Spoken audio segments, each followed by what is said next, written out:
Muito bem, você está me dizendo que o ministro Alexandre de Moraes, presidente do TSE, pode não votar, é isso? Pode optar por não votar caso o julgamento já esteja decidido. Precisa de um voto contra Jair Bolsonaro para decidir esse julgamento. Exatamente. Eu acho que é isso. Eu concordo com a Janaína no momento em que ela diz o seguinte, olha, a pessoa tem o direito de ser contra. Tem, claro que tem. Mas não tem o direito dele, presidente, chamar os embaixadores, ele desqualificou o país, ele desqualificou o processo eleitoral brasileiro. Ele cometeu um erro, não vou nem dizer que erro, porque erro muitas vezes a gente comete sem saber que está cometendo. Ele praticou uma atitude que eu não sei quem estimulou ele a fazer isso. Às vezes eu fico pensando, Janaína, quem estimulava essas coisas? Quem não dizia, você não pode, isso vai te dar um problema no futuro. Isso é muito grave. Ele só ouviu os conselheiros errados, infelizmente.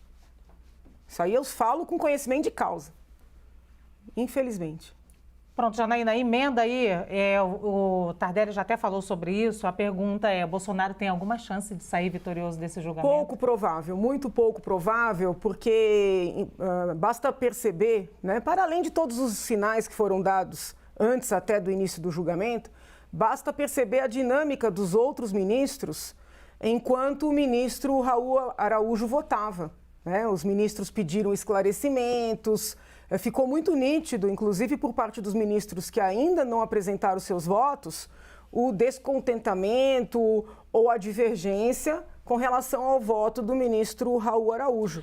Janaína, me permita só explicar para o nosso telespectador, foi em um momento em que o ministro Raul Araújo votava e ele se referia como se a minuta encontrada na casa do Anderson Torres, essa minuta fizesse parte do voto do relator Benedito Gonçalves, mas como motivação também. E aí a ministra Carmen Lúcia pede uma parte e diz que entende que o ministro Benedito Gonçalves não colocou a minuta como parte do processo de julgamento dele, no contexto, mas não como parte. Outros ministros vão lá e confirmam o próprio Benedito Gonçalves. Só para a Janaína explicar por que a Janaína está falando isso. E aí, com todo respeito à ministra Carmen Lúcia e com os demais ministros que com ela concordaram, eu ouvi o voto do ministro Benedito. E eu entendo firmemente que ele considerou, sim, a minuta. Ele considerou a minuta. Mas o próprio diz que não. Mas está no voto, né? Está no voto. Agora, tendo considerado, não tendo considerado, os ministros que hoje votaram procuraram se limitar à questão da reunião, né? Tanto o ministro Floriano, que foi meu professor, na verdade, foi diretor da faculdade onde eu leciono, ele tem cara de criança, mas não é, já é maduro.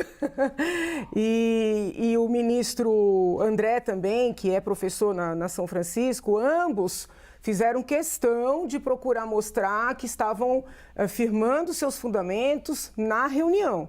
E aqui eu gostaria de fazer uma reflexão sempre respeitosa aos ministros com relação à racionalidade eleita pelo ministro Floriano. O ministro Floriano disse o seguinte, não, quando ele fala das urnas, quando ele critica o sistema, ele desestimula as pessoas de comparecerem para votar.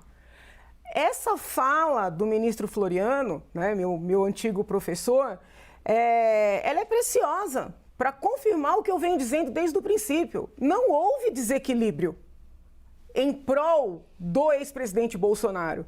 Porque quando ele desestimula o voto, quando ele desacredita o sistema, quem é que acredita nele? Os potenciais eleitores dele. Então, se alguém haveria de se desestimular a comparecer às urnas, esse alguém não seria eleitor em potencial de Lula, mas sim de Bolsonaro. Então, se houve um desequilíbrio, o desequilíbrio foi em desfavor de Bolsonaro, né? Porque é isso que a gente tem que deixar muito claro aqui.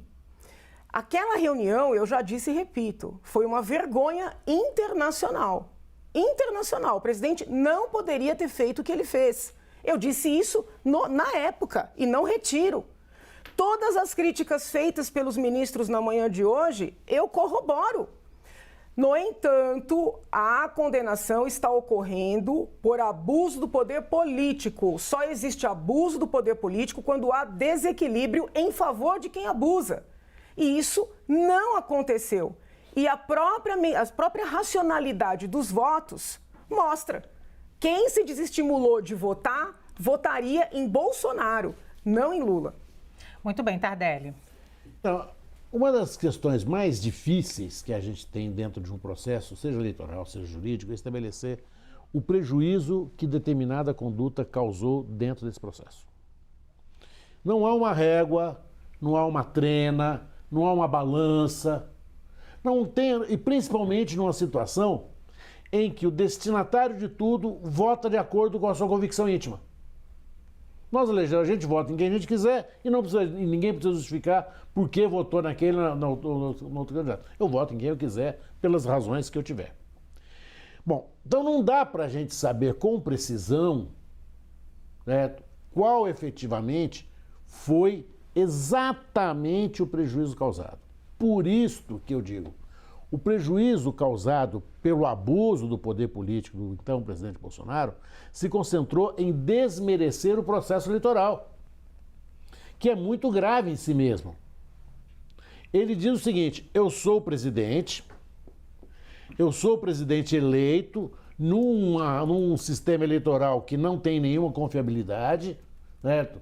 Portanto, todas as eleições que aqui se procederem, todas as representações que aqui vierem, e a gente não pode falar só da representação do cargo do Executivo, nós estamos falando de todo o processo eleitoral, que vai desde a eleição do vereador de Jurucutu, com todo o respeito a Jurucutu, até o presidente da República, toda ela ele desmereceu.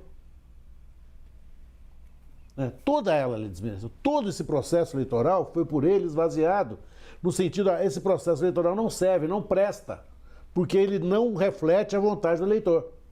Não há acusação mais grave a ser feita dentro de um processo eleitoral com a autoridade que ele tinha de presidente da República em exercício.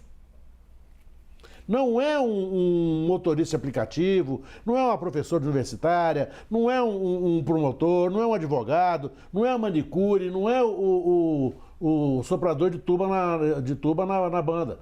É o presidente da República, é a única pessoa que pode dizer isso, que poderia reunir os embaixadores lá para ele. Não, essa é a questão que se está discutindo.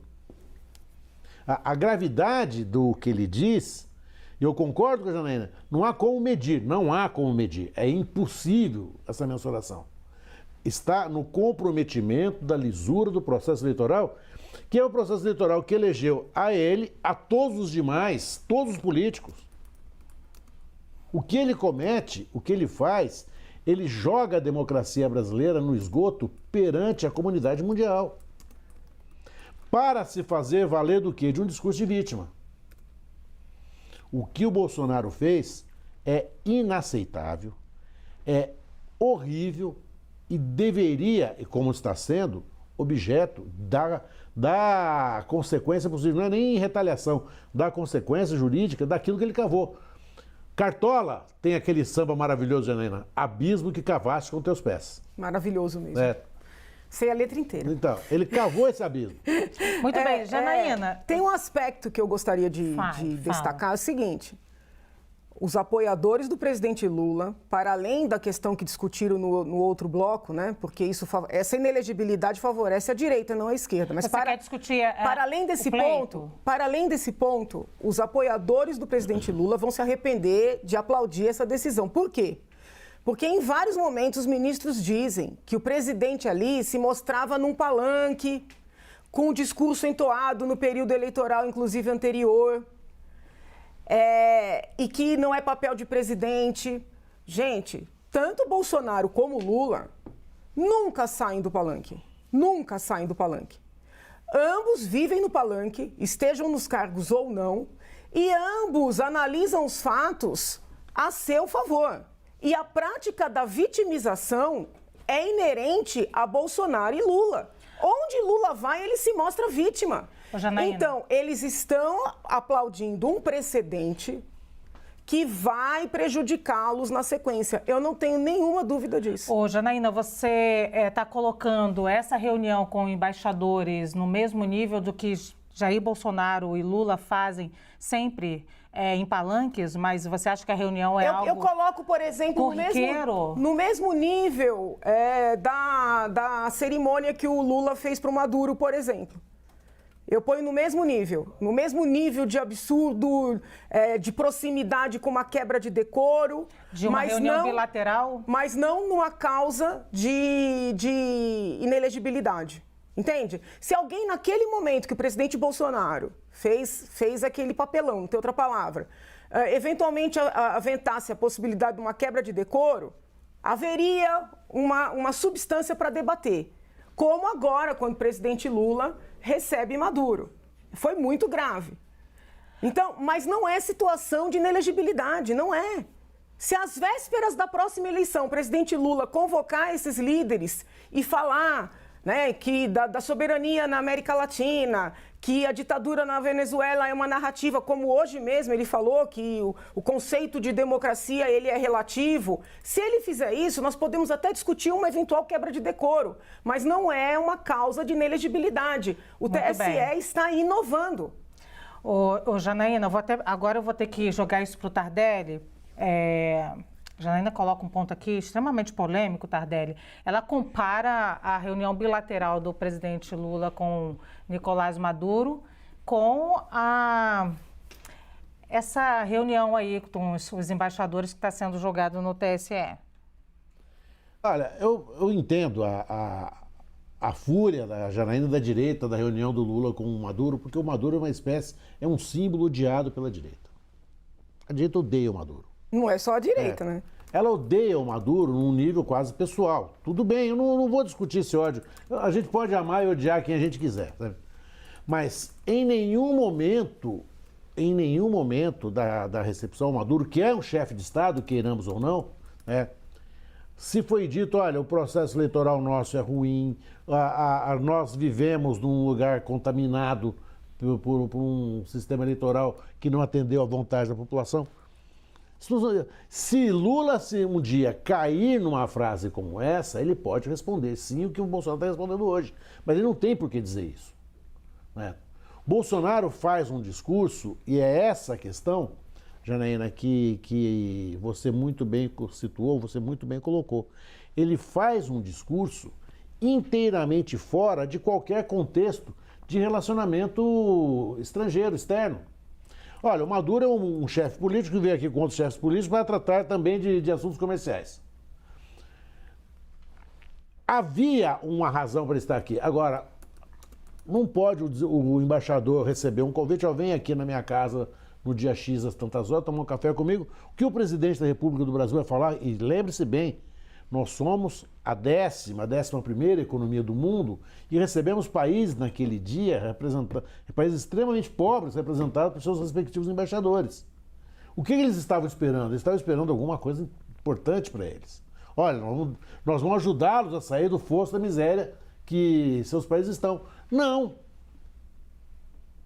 Eles foram surpreendidos por um auto-ataque, um ataque de autoimune à própria democracia brasileira. Aquela reunião em nada se justificava.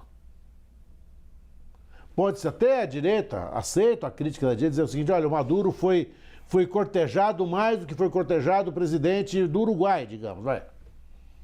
Tá bom, é uma crítica que se faz, é uma crítica que se aceita. Agora, havia uma razão para que eles estivessem aqui. Havia uma razão. Esta razão comercial é a razão que os trouxe ao Brasil. Agora, qual foi a razão do Bolsonaro em chamar os embaixadores de países periféricos, de países sem maior importância? Não estava o embaixador da França, não estava o embaixador da Alemanha, não estava o embaixador da Inglaterra, não estava o embaixador dos Estados Unidos, não estava o embaixador... Para quê? Ele faz um discurso que é, na verdade, apertar o botão vermelho sobre o processo eleitoral brasileiro. Essa é a gravidade. Né? E quanto a precedente, querida Janaína, nós temos que concordar numa coisa. Bolsonaro estourou todos os precedentes. Ninguém fez o que Bolsonaro fez.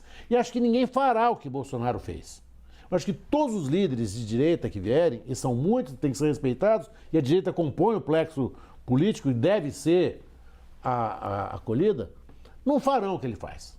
o que ele fez. Espero, assim espero. Nenhum político de direita assim vai dizer. Espero, porque ele trouxe a esquerda de volta. Vamos metralhar vamos metralhar essa PT. Ninguém vai dizer isso. O grande ilícito do Bolsonaro, não no sentido jurídico, mas foi trazer a esquerda de volta.